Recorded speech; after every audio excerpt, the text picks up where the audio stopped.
राधे राधे। त्रिनेत्र भाग्य में आप सभी का स्वागत है। मैं हूं आपके साथ आचार्य पुष्पेंद्र शास्त्री। आज हम बात करेंगे कई समस्याओं को लेकर, लेकिन उनमें सबसे बड़ी जो समस्या है आज वो है संतान सुख।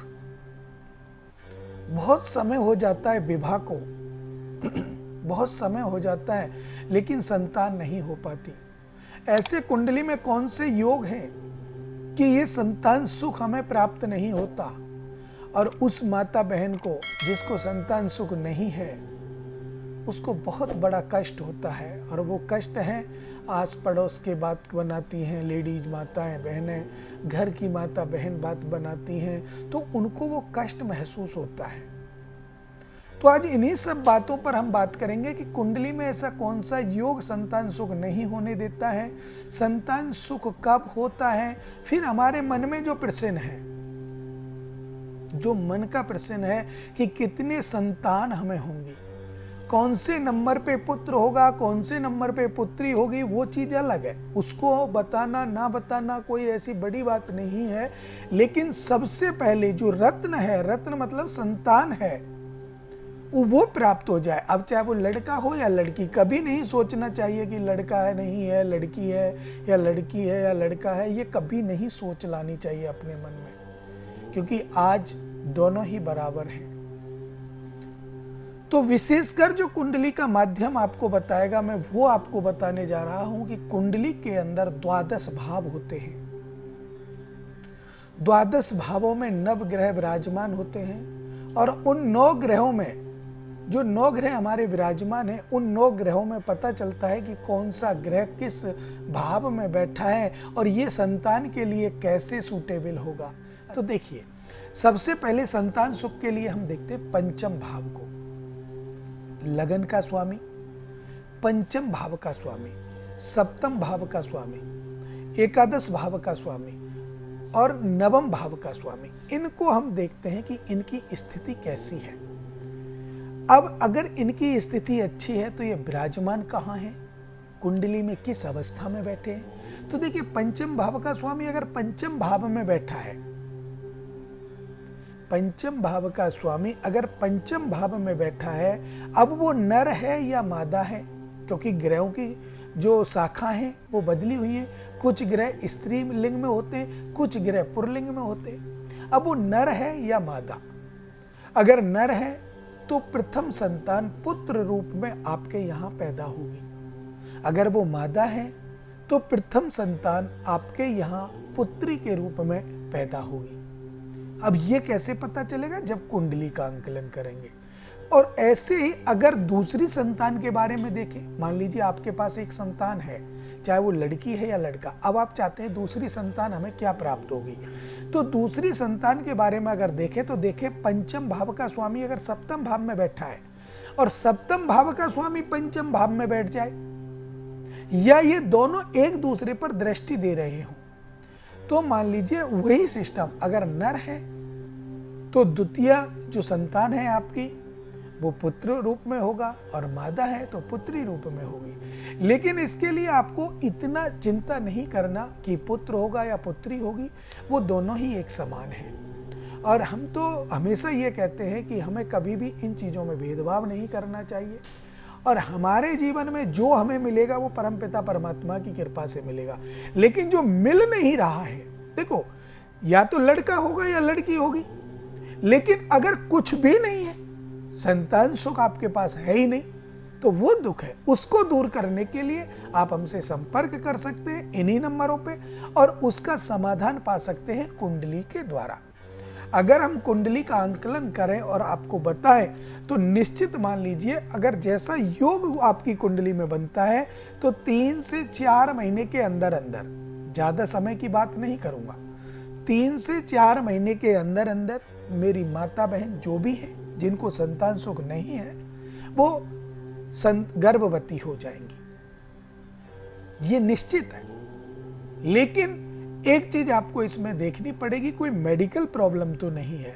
आप डॉक्टरों के पास चेकअप वगैरह कराने जाते ही हैं, दिखाते ही हैं, सब लोग दिखाते हैं। डॉक्टर्स क्या कहते हैं, कहीं मेडिकल प्रॉब्लम है तो पहले उसका इलाज लेना आपको पड़ेगा, फिर आपको संतान सुख मिलेगा। अगर बहुत से लोग कहते हैं कि हमारे तो सब कुछ ठीक है, को रिपोर्ट में कुछ आया ही नहीं, नॉर्मल है सारी रिपोर्ट, लेकिन फिर भी संतान नहीं हो रही, बहुत समय हो गया।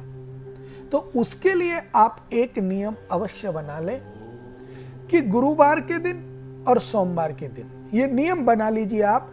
और ज्यादा समय नहीं, आप 43 दिन भी अगर इस नियम को कर लेंगे, लगातार 43 दिन कर लेंगे, तो स्टार्टिंग सोमवार और गुरुवार से करनी है, तो भी आपको संतान सुख प्राप्त होगा। आप करना क्या है देखिए, आपको माता पार्वती के यहाँ जाना है, शिवालय में जाना है, वहाँ पार्वती माँ है और गणेश जी भगवान है। अब हम समस्या अगर देखें तो देखिए, समस्या के बारे में अगर मैं आपको बताऊं तो संतान क्यों नहीं होती है, क्या कारण है? तो संतान का कारण है, अगर हमारा पंचम भाव में राहु या केतु में से कोई एक हो, एकादश भाव में हो, सारे ग्रह एक साइड में हो, तो यहाँ कालसर्प दोष बनता है। और कालसर्प दोष बनता है और वो उसकी शुरुआत हो रही है पंचम भाव से, तो ऐसी अवस्था में बच्चा तो होता है लेकिन बहुत विलंब से होता है, क्योंकि राहु की मादशा 18 वर्ष चलती है।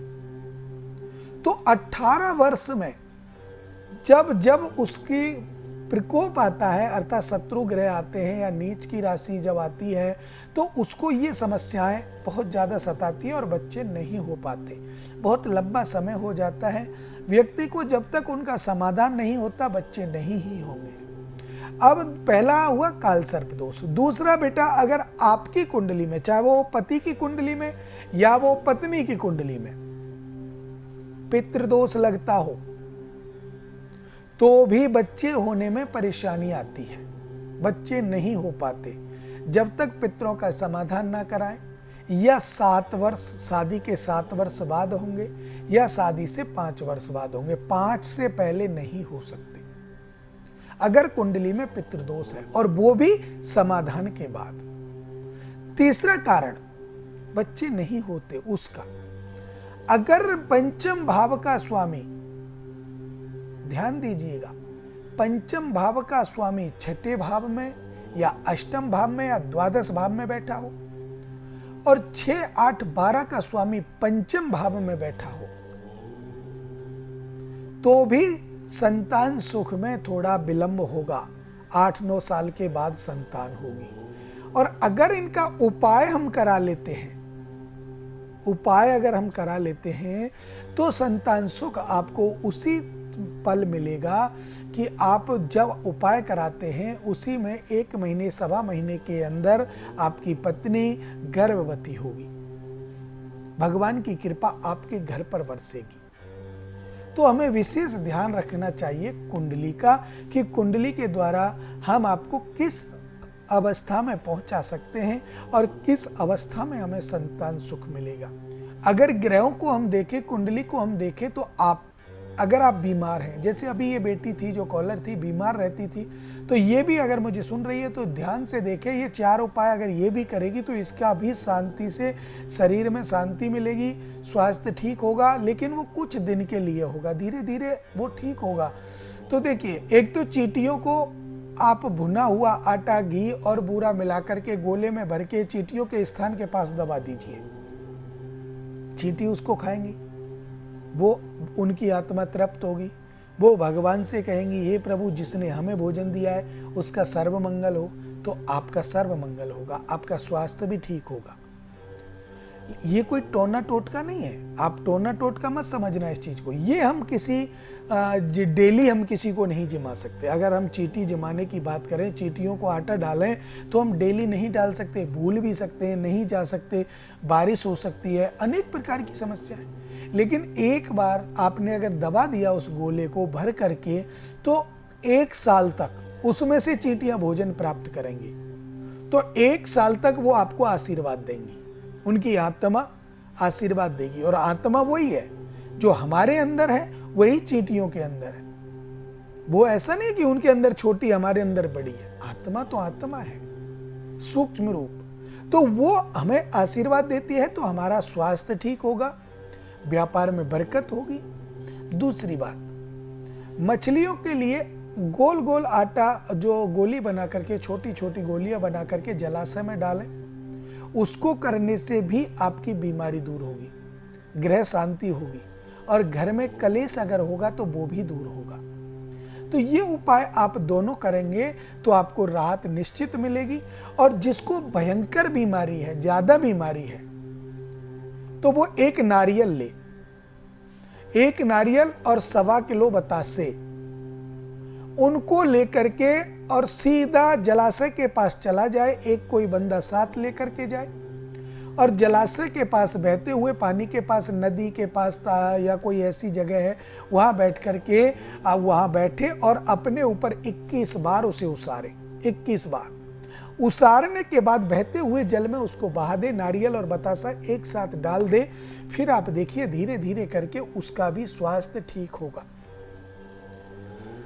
तांबे का सिक्का या कोई भी ऐसा आप तांबे की चीज, कोई भी तांबा पात्र हो या तांबे का छोटा टुकड़ा हो या जो भी हो, उसको अपने सर पर घुमा करके आप बहते हुए जल में, नदी नालों में आप डाल दीजिए, तो उससे भी आपको राहत मिलेगी। तो इन बातों को करने से आपको राहत मिलेगी। हम बात कर रहे थे संतान सुख को लेकर, तो हमने बताया आपको कि संतान सुख हमें कैसे प्राप्त होता है। अब मैं आपको बताऊंगा कि संतान हो गई और होने के बाद गलत रास्ते पर निकल गई, माता पिता का सम्मान नहीं करती, संतान हमें अपना कुछ नहीं मानती, संगति उसकी गलत हो गई, शराब का नशे की लत उसको लग गई, आचरण उसके खराब हो गए, चरित्र उसका खराब हो गया, यहां तक कि आप संतान के प्रति इतने दुखी हो गए कि उसको जेल तक जाना पड़ रहा है। तो ये सब बातें जो आपकी संतान सुख को लेकर हुई हैं, ये क्यों हुई हैं, क्या कारण है, तो इसको आप देखिएगा कि आपको मैंने बताया कि हमारे 6, 8, 12 ये 3 घर जो कुंडली में होते हैं, ये मारक के स्वामी होते हैं। और ये अगर पंचम भाव में बैठे हुए हैं और इनकी मादशा आ रही है लेट, तो संतान तो हो जाएगी, लेकिन जब इनकी मादशा आएगी, अंतर्दशा आएगी, तो आपके बच्चों का स्वभाव अपने आप बदल जाएगा। कितने भी अच्छे क्यों ना हो, आपने देखा होगा बहुत से लोग कहते हैं यार ये बच्चा बहुत अच्छा था, इसका व्यवहार अच्छा था, सबसे नमस्ते करके चलता, अर्थात जो भी उनके अच्छे गुण हैं वो उनको बखानेंगे। लेकिन आज इसके अंदर क्या हुआ है, आज तो ये बहुत बदल गया है, इसका आचरण बिगड़ गया, इसका चरित्र बिगड़ गया, ये तो चोरी तक करने लगा है। क्यों क्यों सोचते हैं आप ये? क्योंकि वो आपके सामने अच्छा भी था और आज वो बुरा भी हो गया। तो कारण है कि जब मादशा नहीं आई थी उस पाप ग्रह की या उस दुष्ट ग्रह की, तब तक आपका बच्चा, आपका परिवार में, आपके पड़ोस में वो लड़का ठीक था या वो लड़की ठीक थी। लेकिन जब उसकी मादशा ने उसको सताना प्रारंभ किया, पाप ग्रह की मादशा जब उसके पास आई और उसको सताना प्रारंभ किया, तो उसकी संगति बदल गई, उसका विश्वास डिगमिगा गया। जो वो विश्वास करता था माता पिता भाई बंधुओं पर, भगवान पर, वो डिगमिगा गया। अब उसको कैसे शांत किया जाए? आप लोग नहीं मानते, लेकिन बाद में आप लोग जाते जरूर हैं, किसी ना किसी ब्राह्मण के पास आप जाते हैं, जाते जरूर हैं, ये 100% है। लेकिन पहले अगर आप चले जाएं तो ये समस्याएं नहीं आए। पहले से ही आपके बच्चे ठीक हो, सकुशल हो, आपके जीवन में कोई समस्या ना आए। तो इन चीजों से हमारी संतान बिगड़ जाती है, संगति बिगड़ जाती है और वो हमें कष्टकारी बना देती है। अर्थात हमें बहुत कष्ट होता है सुन करके, समझ करके। तो इन सब बातों को आप ध्यान में रखिएगा और कुंडली का आंकलन अवश्य कराएं। कुंडली का आंकलन कराने से आपको लाभ होता है। समय का अभाव है, अब मुझे दें इजाजत। राधे राधे।